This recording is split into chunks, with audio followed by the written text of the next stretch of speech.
Trending star Khesari Lal Yadav के जलवा हर तरफ बरकरार बस। खेसारी लाल यादव अगर कट्टर फैन हो न भाई तो वीडियो को जरूर शेयर करियो आ ओकर गाना के खूब सुनियो। काहे कि खेसारी लाल यादव के बहुत ही बवाल टाइप के खतरनाक एगो रंगदारी गाना ई बा।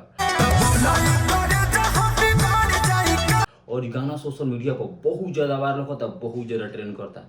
काहे कि भोजपुरी इंडस्ट्री में खेसारी लाल यादव के जितना फैन फॉलोइंग बानू उतना केहू के भी नहीं के। काहे कि इनकर गाना में दम रहेला, कुछ बात रहेला, कुछ क्वालिटी रहेला। बहुत ही खतरनाक गाना लेके आइल बानी जौन गाना के नाम रगड़ जाई का।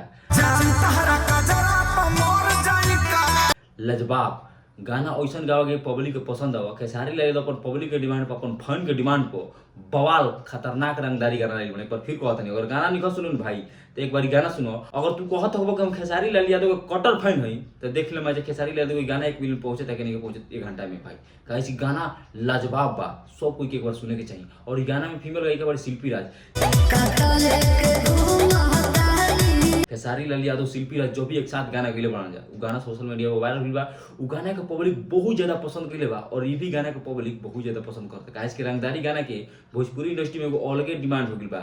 जौन भी कलाकार रंगदारी गाना गावत हन गाना सोशल मीडिया पर वायरल हो जाता। और ई गाना के लिखल बड़े अखिलेश कश्यप, म्यूजिक देले बड़े मास्टर प्रिंस। भाई गाना लाजवाब बा और ई गाना में फीचरिंग कइले बड़ी क्वीन सानी। अपन आधा एक्सप्रेशन से सारा लोग के दीवाना बना देल बड़ी। खेसारी लाल यादव मतलब जलावा पैदा करे के मशीन भाई। खेसारी लाल यादव का गाना हो और गाना सोशल मीडिया पर वायरल हो, गाना का मीम्स ना बनो, ई पॉसिबल नहीं है। काहे कि खेसारी लाल यादव भाई आवेलन लेट बट ग्रेट, जबरदस्त खतरनाक गाना बा। दिखा दलो कि खेसारी लाल यादव का असली पावर का होखेला, असली दम का होखेला। पूरा ही गाना मार्केट में बाजे के चाहिए भाई।